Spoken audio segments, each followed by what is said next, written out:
Hello again everybody, I'm Terry Peterman, the Internet Electrician, and welcome to another one of our video shorts on current topics here at electrical-online.com. I previously posted a video describing how you can replace your own pool light should it burn out.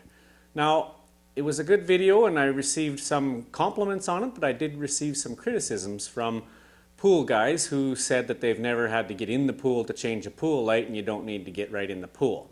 Now, I beg to differ a little bit because it's always nice to use your pool in the middle of summer, but if the pool water is a little cold, then they have absolutely a valid point, as well as if you're running a business, you wouldn't want to be jumping into your client's pool to work on the pool light. Of course, you want to have the power off regardless of how you're going to go about this task. But anyway, I thought I would do another video that shows how to change a pool light from the deck. Now, my niche is installed fairly deep off of the edge of the pool, but by getting my arms right down into the water, I think I can do it, and maybe even putting my face in there a little bit to replace the pool lamp. So we'll go outside and get that job done. Okay, so I'm ready to remove the niche from its housing. So there's just the one screw to remove. I have to reach down into the water, hope that my arms are long enough to reach this niche, undo that screw without dropping into the bottom of the pool, and then pull out the niche and we'll begin our replacement of the bulb.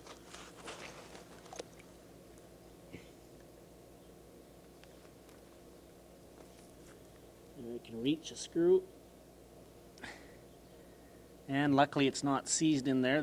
It's a brass screw into a brass housing, so that's designed for anti-corrosion, so you don't get corrosion and get that screw seized in there.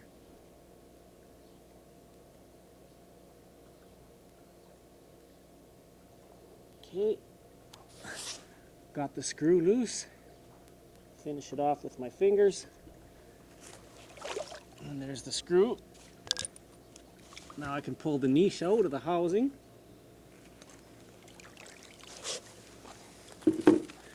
And we bring it up on the deck to work on. So we'll take this apart, inspect the gasket and the housing, make sure it's all watertight and there was no water leakage in there, and then we'll replace the bulb and attempt to put this niche back inside the housing without getting in the pool. So as you can see, the niche itself is entirely sealed. There's a rubber grommet here, a compression fitting where the cable fits into the niche itself. And then you've got a clamp here that holds the gasket and the lens together in a watertight seal. So if you can see the screw inside here, just have to back that off, loose enough to get the clamp out.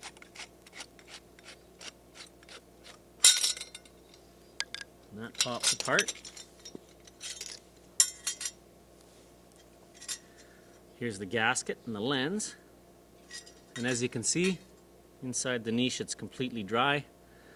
So what I'm going to do is, I see there's a little bit of rust here around the edge of the niche, so I'm going to probably polish that up a little bit with some emery cloth, inspect my gasket. If I see any kind of deterioration of the gasket, then I'm going to replace it. If not, if it's still in good shape, I'm just going to use some O-ring lubricant, seal it back up, and first replace the lamp, of course, and then put it all back together and put the niche back into the housing. I can go ahead and touch this bulb, a halogen bulb, because it's burned out, but when I put the new one in, I'm going to have to use Kleenex or something so I don't get any fingerprints on the lamp itself. That can deteriorate the lamp shell, cause it premature burnout on it, so we'll get the new lamp, put it back in the housing. I don't know if you can see in there, but there's just a little bit of rust that's built up around the edge of this housing, so I'm just going to buff it up with some really fine grit emery cloth just to make sure we get a good watertight seal.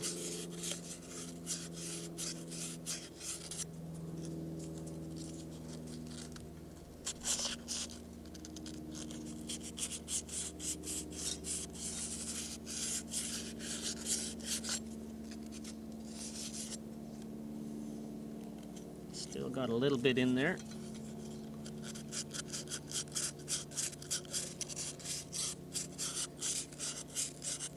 Just a little bit of calcium buildup is what it looks like.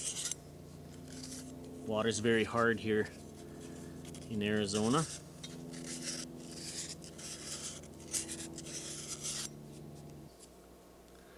Okay, so it took a little bit of rubbing with that emery cloth, but I've got it all smooth in there now. That calcium deposit is gone.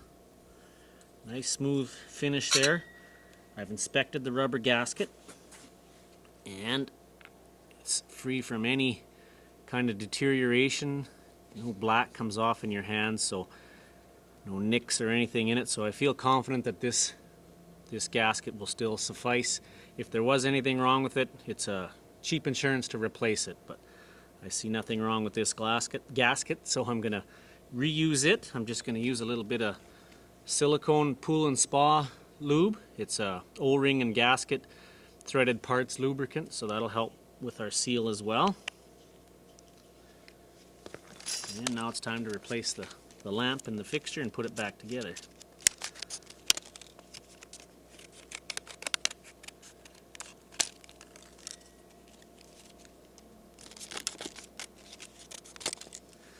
And again, do not touch the bulb, the lamp. Got a nice dry waffle weave cloth here.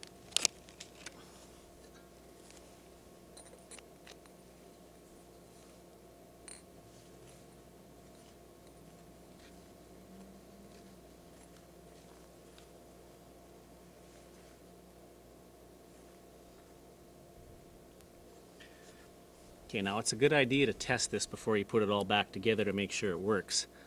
So, but you don't want to leave it on too long because it's such a hot bulb inside this little housing, and with the sun today adding to the heat, it wouldn't take long to burn that bulb out. Actually, this type of fixture relies on the water to surround the housing, surround the niche itself completely to help it cool. So you don't want to leave it on too long, but I'm just going to point it over towards the control box. I'm going to turn the breaker back on and just test to make sure it works before I put it all back together.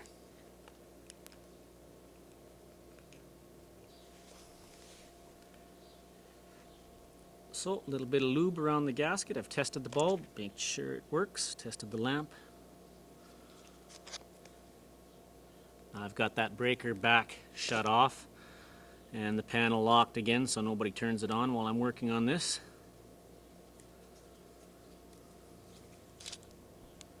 Of course, it's on a GFI protected circuit, so all they've done is fed the circuit that runs all the pool equipment, all the accessories, including my control panel, and then they power up a ground fault circuit interrupter receptacle, and then they've used the load side of that receptacle to feed the lighting circuit for my spa and my hot tub.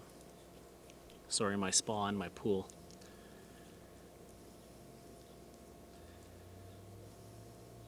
So I'll get some lubricant on there.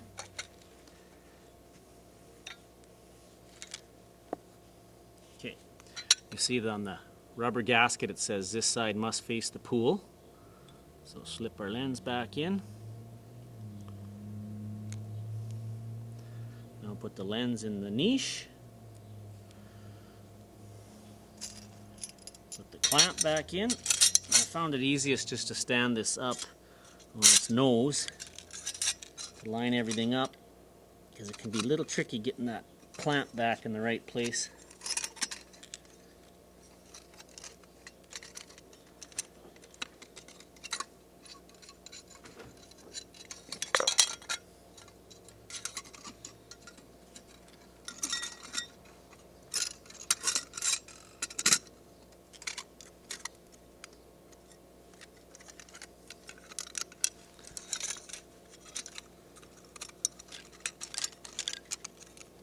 Screw into place, the clamp screw, make sure it's all lined up and centered.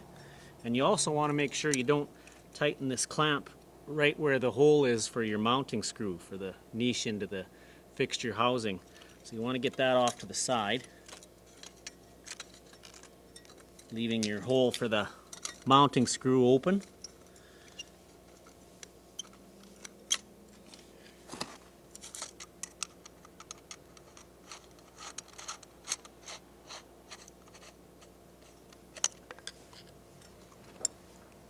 Clamps in place. I just want to make sure it's centered before I tighten it up.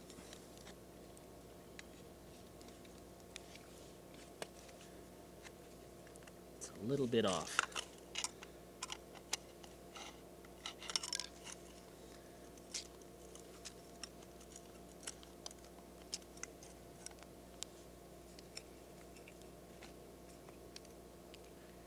tell better by looking at the face of it to see if it's centered.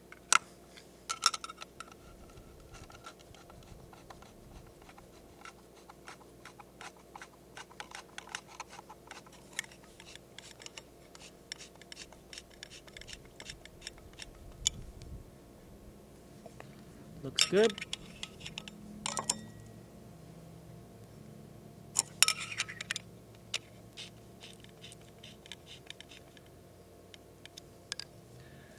Okay, so now's the tricky part. You've got to wrap the cord all around the fixture, around the niche, and then shove it all back into the housing. Attempt to get this little tab to hook on the bottom of the fixture housing, and then your screw goes back in through here and fastens it into place into the housing. So this is the tricky part. I'm going to put my goggles on at least so I can get my face down into the water and see what I'm doing. And I've found out from taking this out that my arms are going to have to be right into the water, right up to my shoulders, but it works and we can get it done this way. It might take a little fumbling around, but we'll see what we can do. So just before we try to put the fixture niche back into the housing, you'll note that there's also a sticker on the niche itself that points to the top. So you got that pointed at the top screw, the mounting screw, as well as the lens itself is marked top. So I can't imagine on a round fixture why that matters, but we've got it all lined up so everything is pointing at the top.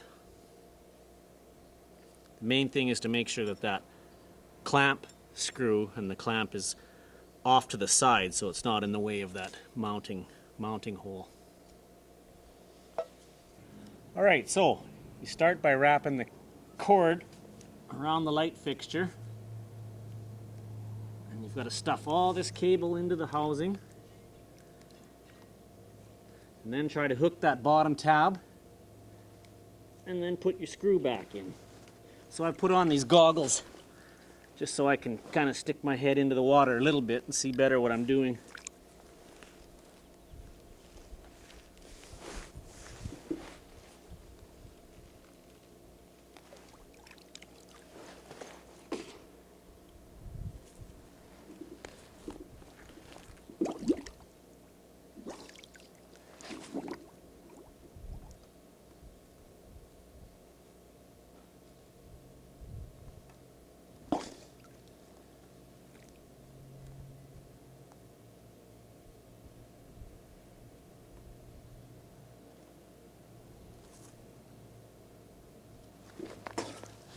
Okay, I've got it in place.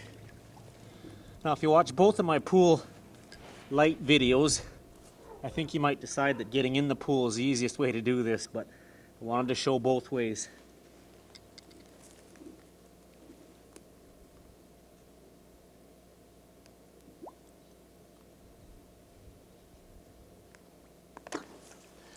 Okay, I've got the screw started by hand.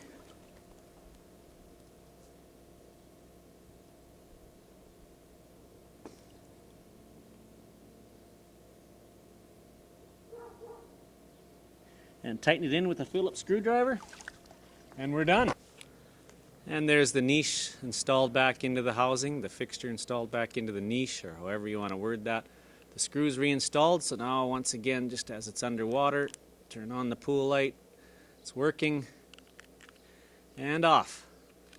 So there you have it, another way to change your pool lamp by doing it from the deck, as most pool guys would have done it. And as you can see, it's a little bit difficult and a little harder to fumble around getting that screw into place and stuffing the niche back into the housing, but it can be done, and both ways are perfectly acceptable. However, now we're just getting into the 90-degree temperatures back here in Arizona in March, so not a bad idea to get in that pool, especially now that we've installed some solar heating in our pool from Heliocol. If you want to check that video out as well, that shows you a rough idea of how that installation goes with the people at Heliocol. So, thanks again for tuning in. If you're watching this, as we're filming it, we're approaching the 1 million views on our YouTube channel. We're approaching 1 million views within the next couple days and 1,000 subscribers. So that's a milestone that we're very proud of here at electrical-online.com. So on behalf of Sandy and I, thank you very much for watching these videos, and helping us achieve that milestone of 1 million views. So keep them coming. If there's anything we can do for you, drop us a line at electrical-online.com. That would be Terry or Sandy at electrical-online.com. Thanks again, and we'll talk to you soon.